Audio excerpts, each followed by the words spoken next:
Okay, as I say, we're beginning this study this evening on the Gospel of John. This is the first lesson. I'm going to begin this evening with an introduction to the book. This is what one writer has said about the Gospel of John. John's Gospel contains some of the most beautiful and powerful stories we know about Jesus, some of his best known sayings and some of the most profound and mystical teaching that we find in the Christian scriptures. It offers a strikingly different picture of Jesus from the one found in the three synoptic Gospels, Matthew, Mark, and Luke. The very name synoptic reflecting the perception that Matthew, Mark, and Luke see Jesus in one way, whereas John is different. That's perhaps an appropriate introduction to the Gospel of John. The first four books that we have in our New Testament, we refer to them as Gospels, the four Gospels.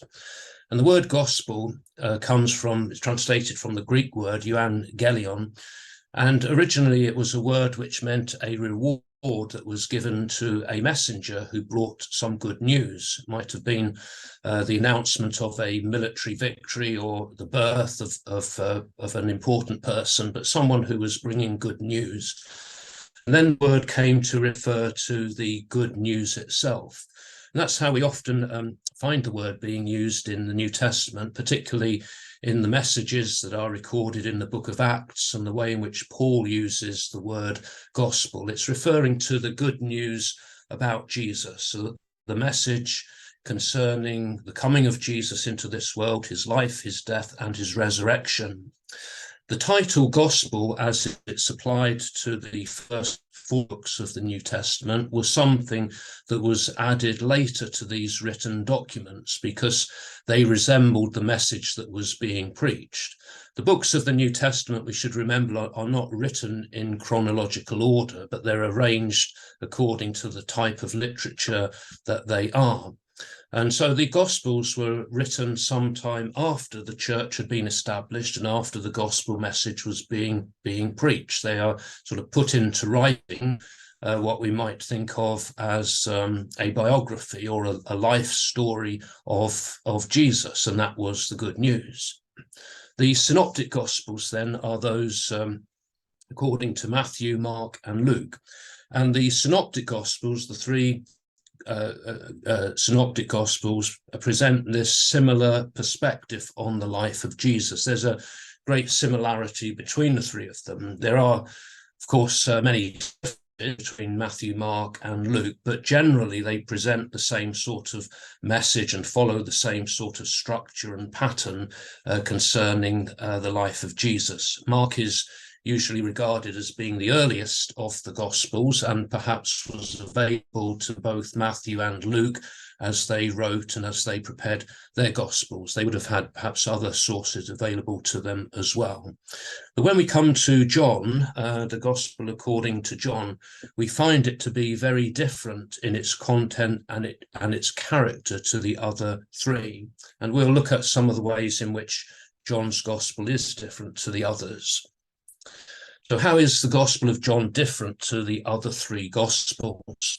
Perhaps you might think for a moment about, if you're aware of that, what differences you come to mind when you think about John's Gospel compared to the other three. Well, here are some things we can say. We note that John does not record certain events that are recorded in the other Gospels. And so John does not give us an account of the birth of Jesus, as Matthew and Luke both do. John doesn't record the baptism of Jesus, as Matthew, Mark, and Luke do. John doesn't record the temptation of Jesus in the wilderness when he spent the 40 days in the wilderness at the beginning of his ministry. He doesn't record the transfiguration of Jesus. He doesn't record the institution of the Lord's Supper. He doesn't record Jesus' prayer in the Garden of Gethsemane. He doesn't record the ascension of Jesus Jesus returned to heaven. And we would think that these are quite important, significant events, and yet none of these are recorded in the Gospel of John. He doesn't record any of the miracles that involve the casting out of demons, no demon possession in John's Gospel, and there are no parables in John's Gospel either. We may add to that list and say that there is limited reference in John's Gospel to the kingdom of God or the kingdom of heaven. Only a brief mention of it in Jesus' discussion with Nicodemus, whereas in Matthew, Mark, and Luke, there is a great emphasis in the teaching of Jesus concerning the kingdom of God. So those are some of the events that John does not record in his Gospel. But John records certain events that are not recorded in the other Gospels as well, and these would include the following. He records the first meetings that took place between Jesus and his disciples in John chapter 1. There's occasions there when Jesus met certain of his disciples for the first time, and none of that is recorded in the other three Gospels. There's the marriage at Cana, when Jesus performed his first miracle of turning the water into wine in chapter 2. There's the conversation between Jesus and Nicodemus in chapter 3. Jesus meeting with the Samaritan woman at the well in chapter 4. The healing of the man who was born blind in chapter 9.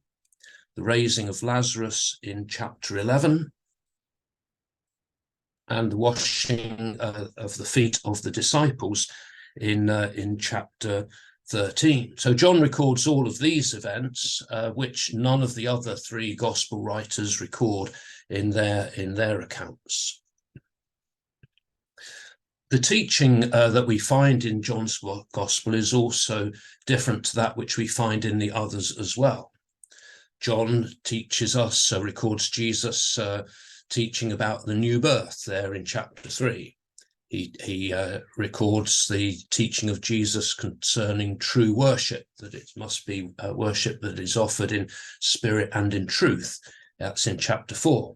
He has a lot to say, Jesus has a lot to say about the Holy Spirit, particularly in chapters 14 to 16. We have what we refer to as the 7 I am statements that John records are made by Jesus. I am the bread of life in chapter 6. I am the light of the world in chapter 8. I am the door of the sheep in chapter 10. I am the good shepherd in chapter 10. I am the resurrection and the life in chapter 11. And I am the way, the truth, and the life in chapter 14.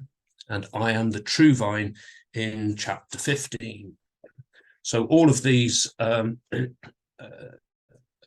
statements, these I am statements made by Jesus, are found only here in the Gospel of John. John's Gospel also differs from the others in the setting of the events as well. So John focuses upon Jesus' ministry in Judea and in Jerusalem, whereas the others focus upon Jesus' ministry in Galilee.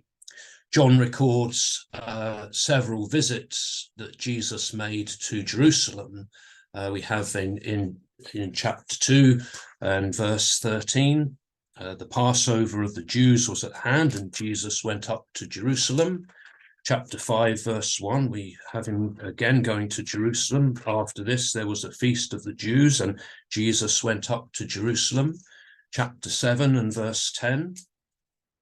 But after his brothers had gone up to the feast in Jerusalem, then he also went up, not publicly, but in private. In chapter 10, verse 22, it was the feast of the dedication at Jerusalem. It was winter, and Jesus was walking in the temple in the portico of Solomon. And then in chapter 12, verse 12, the final visit to Jerusalem. The next day, a great crowd who had come to the feast heard that Jesus was coming to Jerusalem.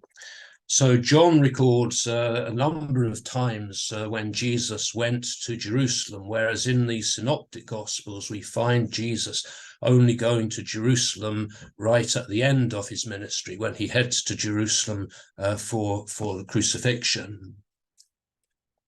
So the other Gospels then focus more on Jesus' ministry in Galilee. John does record Jesus being in Galilee, Cana is in Galilee, but much more emphasis placed in John's Gospel upon Jesus' work in Judea and in Jerusalem down in the south there. John records three Passovers mentioned, chapter 2, verse 13, which we read a moment ago, and then there's another one in chapter 6 and verse 4,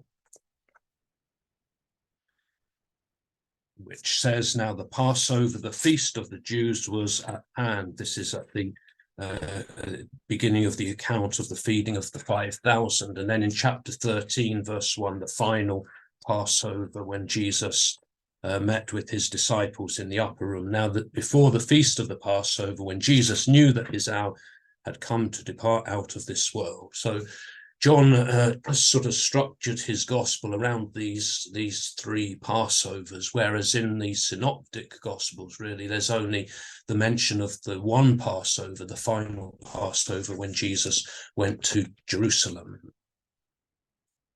So those are some of the differences that we notice between the three Synoptic Gospels and the Gospel of John. So quite significant differences there.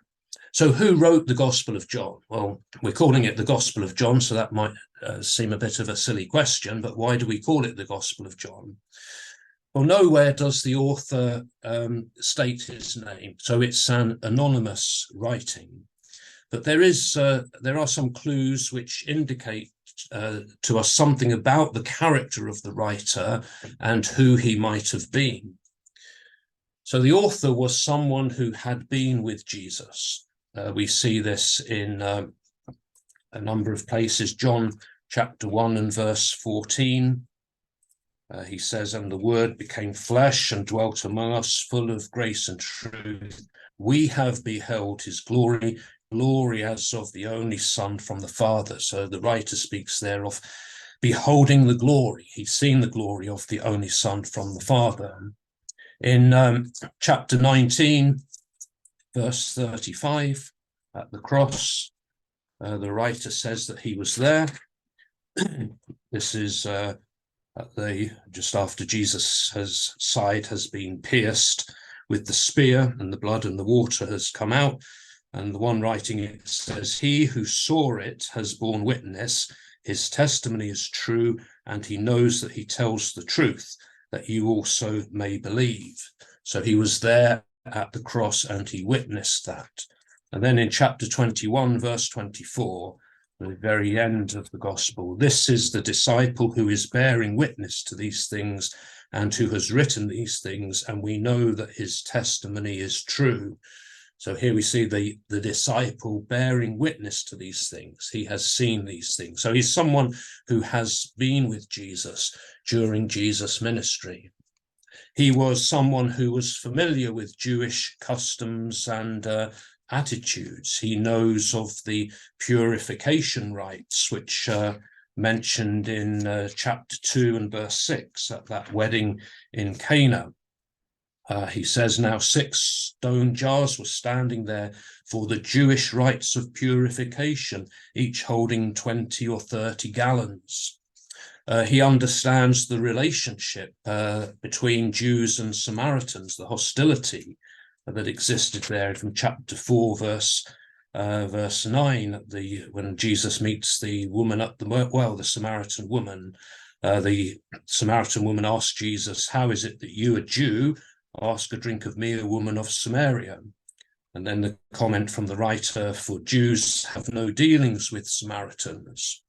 He knows about Jewish attitudes towards women as well. In verse 27 of that John chapter 4, "Just then his disciples came. They marveled that he was talking with a woman, but none said, 'What do you wish?' or 'Why are you talking with her?'" the writer knows about the laws regarding work, or the prohibition on work on the Sabbath day as well in chapter 5, verse 16. This is why the Jews persecuted Jesus, because he did this on the Sabbath. He has knowledge of the Jewish feasts, as we've already mentioned, the Passover and the other feasts that Jesus attended in Jerusalem. The author also was familiar with the geography of Palestine. He knows that there are two places that are called Bethany, one mentioned in John chapter 1, verse 28, which says this took place in Bethany beyond the Jordan, where John was baptizing, and then another Bethany mentioned in chapter 12 and verse 1, where Lazarus and Mary and Martha lived. 6 days before the Passover, Jesus came to Bethany, where Lazarus was, whom Jesus had raised from the dead. So he mentions the existence of those two Bethanys, one which he identifies as being beyond the Jordan. He knows Bethsaida, that was the home of some of the disciples. He knows of Cana in Galilee. He knows that Sychar is near to the plot of land that Jacob gave to Joseph in chapter 4. He knows that the Sea of Galilee is also called the Sea of Tiberias in chapter 6 and verse 1. He knows that a place called Aenon is near Salim, and that there's much water in that place in John chapter 3, verse 23, where he mentions that John the Baptist, also was baptizing at Aenon near Salim because there was much water there and people came and were baptized. So he's familiar with the geography of Palestine. He's someone who knows those places. He was also familiar with Jerusalem as well. He makes mention of the pool of Bethsatha being near to the sheep gate in chapter 5 and verse 1. He refers to the pool of Siloam in chapter 9, verse 7, where he sends the blind man to go and wash. He speaks of Solomon's portico in the temple in chapter 10, verse 23. The Kidron Valley in chapter 18, verse 1. The area called the pavement, where Pilate pronounced judgment in chapter 19 and verse 13. And he knows of Golgotha, the place where Jesus was crucified. So the writer is someone who is familiar with the city of Jerusalem as well, and knows the general geography of the region. The writer was an eyewitness of the events that he records, and some of the details that he includes in his account suggest that he was there present. In chapter 2 and verse 6 at Cana, he mentions that there were 6 stone water jars at Cana, each holding 20 to 30 gallons. That's not the sort of detail you would make up. That's the detail of someone who was there as an eyewitness. In chapter 6 and verse 9, he notes that a boy brought barley loaves to Jesus. So again, he's very specific in the detail that these were barley loaves that the boy brought to Jesus. He's aware that the disciples had rowed 3 to 4 miles out onto the Sea of Galilee when Jesus came to them walking on the water in chapter 6 and verse 19. He knows the name of the servant whose ear Peter cut off in chapter 18, verse 10, and he knows that it was the right ear. So again, the sort of detail that would have been observed or known by someone who was present there. He knows the weight of the myrrh and the aloes that Nicodemus brought to anoint the body of Jesus in chapter 19 and verse 39. He knows the distance from the land when they saw Jesus on the shore of the Sea of Galilee, and the number of fish that had been caught in chapter 21, verse 8, where he says that they were about 100 yards off from the shore in the boat. And in verse 11, that when they pull the net ashore, There's 153 fish in the net, so very specific detail, precise detail of the number of the fish. And these are the sorts of details, again, that would have been observed by someone who was there, by an eyewitness. The author is identified as the disciple whom Jesus loved. We read of the presence of this disciple who's unnamed, but he's referred to as the disciple whom Jesus loved.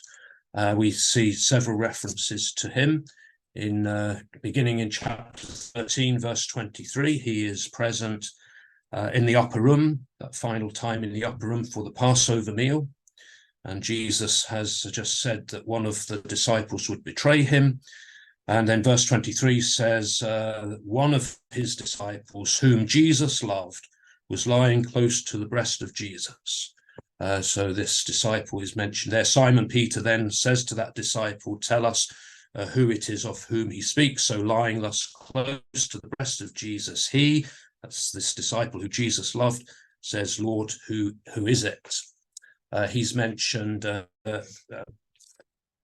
being present at the cross in chapter 19, verse 26. When Jesus is on the cross and Jesus saw his mother and the disciple whom he loved standing near, he said to his mother, woman, behold your son.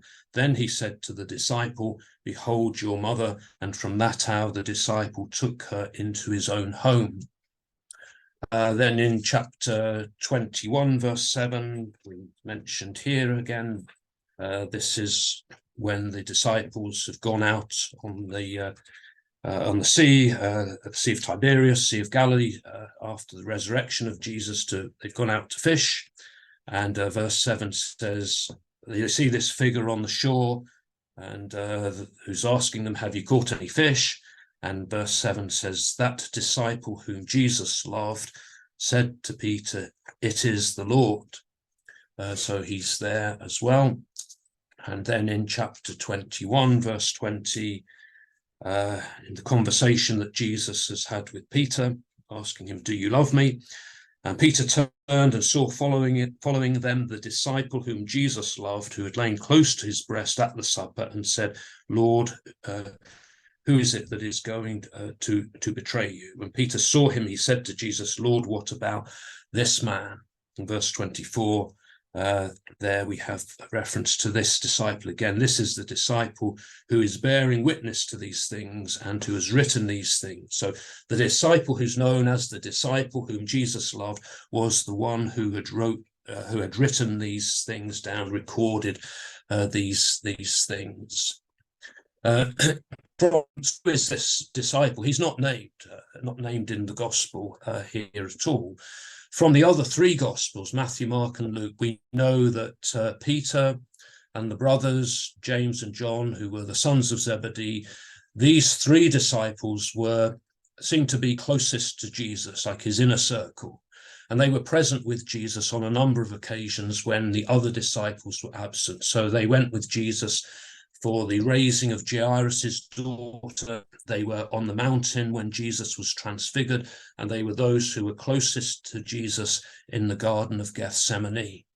So those are the three closest, and the close association between Peter and John, we've seen it already, we've seen the close relationship between Peter and this disciple whom Jesus loved, mentioned here in the Gospel of John. That close relationship is shown outside of the fourth gospel as well. From Luke's account, it was Peter and John who went to prepare the final Passover. Peter and John are often found together in the book of Acts as well. And Peter and John are together after the resurrection of Jesus. So the most likely candidate for this disciple whom Jesus loved, this beloved disciple, who would therefore be the author of this fourth gospel, is John, the son of Zebedee, John the apostle. And nowhere in the gospel is John mentioned by name. His name is not found in the fourth gospel at all, and yet in the other three gospels, he's mentioned by name some 20 times. So why isn't John's name, why isn't his name used in this fourth gospel? So we can, we can't be certain, but we can say that it's a good possibility that John, the apostle, John, the son of Zebedee, brother of James, is this disciple whom Jesus loved and is the author of the fourth gospel. And his name has been associated with the writing of the fourth gospel from early times as well.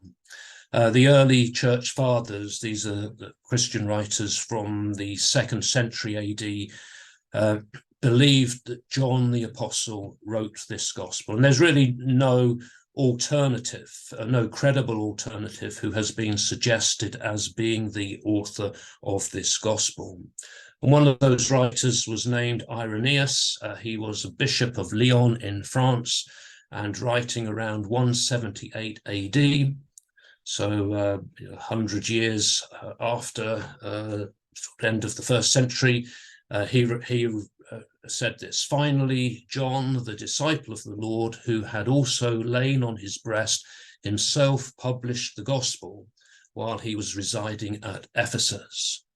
And it is suggested that Irenaeus got his information from a man named Polycarp, and Polycarp was an acquaintance of the apostles. He knew, well, it's recorded that he had met John there in Ephesus, and that's where that information came from. So there's a sort of bit of a link going back there as well.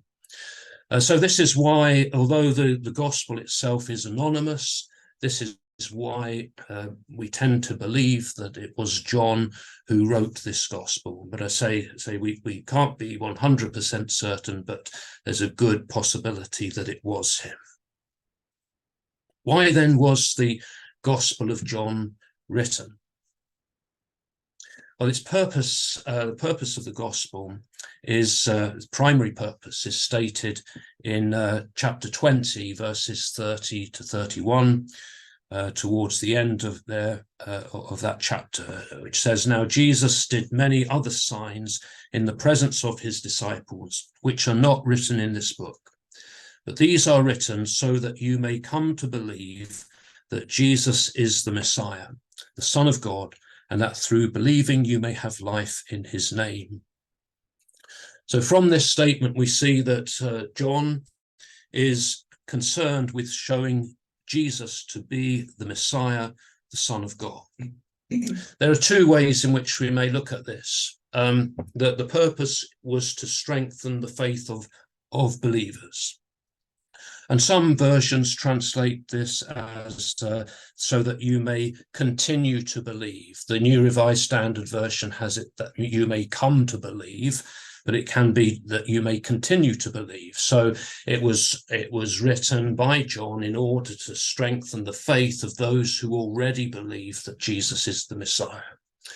The other possibility is that it was written in order to lead non-believers to faith in Jesus, as suggested in that translation there from the New Revised Standard Version, that you may come to believe that Jesus is the Messiah. It's perhaps not, doesn't really make much difference, because if we do believe when we read the Gospel of John, our faith is strengthened anyway when we read it. And it is also a good book to use to help people come to faith in Jesus if they do not believe in him. John refers to the signs there. He says that Jesus did many other signs in the presence of his disciples. And John doesn't use the word miracle, the word that's commonly translated as miracle. Rather, he records the miracles, but he refers to them as signs because they are signposts. They are pointing to something, to some spiritual truth. And there are seven signs that he records. There's the turning of the water into wine in chapter 2 at the wedding feast in Cana. There's the healing of the nobleman's son in chapter 4. The healing of the lame man at the pool in Jerusalem in chapter 5. The feeding of the 5,000 in chapter 6. And incidentally, the feeding of the 5,000 is the only miracle that's recorded in all four Gospels. There's walking on water that follows on immediately after that, giving of sight to the man who was born blind in chapter 9, and the raising of Lazarus from the dead in chapter 11. These are the 7 signs that John records for us. And the signs tend to be associated with a sort of lengthy discourse or a teaching section that Jesus teaches that's sort of attached to that sign, which is pointing really to the spiritual significance. So when Jesus feeds the 5,000, he then goes to speak of himself as being the bread of life. When he gives sight to the man who's born blind, he speaks of himself being the light of the world. When he raises Lazarus from the dead, he speaks of himself being the resurrection and the life. So those I am statements that we mentioned earlier, some of those are connected with these signs as well. So the primary purpose then is to produce faith, either to strengthen the faith or to lead people to faith. But there are also perhaps some secondary purposes of the gospel that we can identify. And one is to clarify the relationship between Jesus and John the Baptist. There was a movement early on in which John the Baptist was regarded as being more important or superior to Jesus. So John corrects that misconception and shows the superiority of Jesus over John the Baptist. Another secondary purpose is to refute the error, an early error known as Docetism, that was concerned with the question, is Jesus Christ really human, or did he just appear to be so? And so John is anxious to show the true humanity of Jesus, and that would correct that error. Another possible secondary purpose is to supplement what had been written in the other 3 Gospels. If John is the last Gospel to be written, as many believe it to be, then perhaps he records these things that the other Gospels didn't mention. So he's supplementing what they had recorded in their Gospels, Matthew, Mark, and Luke. And another possibility is that it's to oppose the unbelieving Jews, that the Jews who had rejected Jesus as the Messiah, so to try to correct that belief as well. There are 2 main divisions of the Gospel of John. It can be divided into 2 main sections. There's chapters 1 to 12, which is really the public ministry of Jesus, we might call it, in which the identity of Jesus is the focus of attention. Who is Jesus? And those chapters are concerned with that. And then chapters 13 to 21 is what we might call the private ministry of Jesus, when he's spending more time alone with his disciples. And that's really covering the last week. Chapter 13 to 21 covers really just a week, the last 6 or 7 days in the life of Jesus, from his entry into Jerusalem, the Passover, last meal in the upper room, through to the crucifixion and the resurrection, which is the road to glory. So those are perhaps the 2 main divisions of the book, and the emphasis in each of those sections there.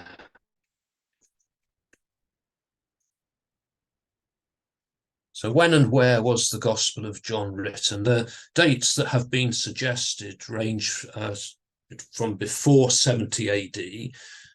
70 AD is an important date. It was the date of the destruction of the temple and the city of Jerusalem by the Romans. So some date John's Gospel before that event, but many date it towards the end of the 1st century, between 90 and 100 AD. That's the more common dating of it, although again, it's not something that we can be absolutely certain about when it was written. Another suggestion is that it may have been written from Ephesus. Again, there's no certainty about this, but this is the traditional view, is that it was written by John from Ephesus, and there's an association between Ephesus and John. It's said that John later in his life went to Ephesus. John's tomb is supposedly in Ephesus. There now, you can go and see it. It's still there. So there's that connection between Ephesus and John. We know from the book of Revelation, which claims to be written by John, that John was on the island of Patmos, which is just off the coast there from Ephesus. So there's that association, that traditional view, that it was written by John from the city of Ephesus. There's a papyrus fragment which was found in Egypt in 1935, which contains a few verses from John's Gospel, a few verses from chapter 18. The picture on the slide there is that fragment. And this fragment, known as P52, is dated to around 125 AD. So obviously it must have been written before 125 AD. And this fragment is on display in the John Rylands Library in Manchester. Coming to an end then for this evening, there's a few things perhaps to think about, to reflect upon from this.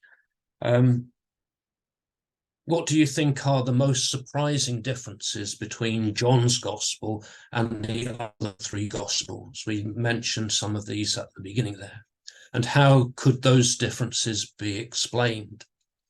Does it matter if we do not know who the human writers of the Gospels were? And this is true not only of John's Gospel, but of Matthew, Mark, and Luke as well. They're all anonymous, and it's really only by tradition that these names have been associated with them. There may be good arguments as to why those names are associated, but in the Gospels themselves, the writers do not give their name. So does that matter to us? And then what themes or teachings are common in all four Gospels? If you think about the other Gospels as well, what are the common ideas, the common teachings that we find in all four of them? And how could the Gospel of John help us in sharing the good news of Jesus with those who do not believe? How could we use the Gospel when we're trying to share our faith with others? So those are a few things to think about.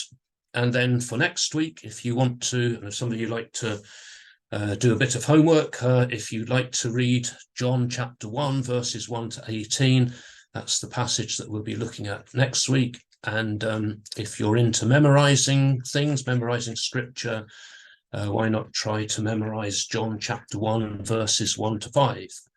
So a couple of things there that you might like to have a go at over the coming week in readiness for next week.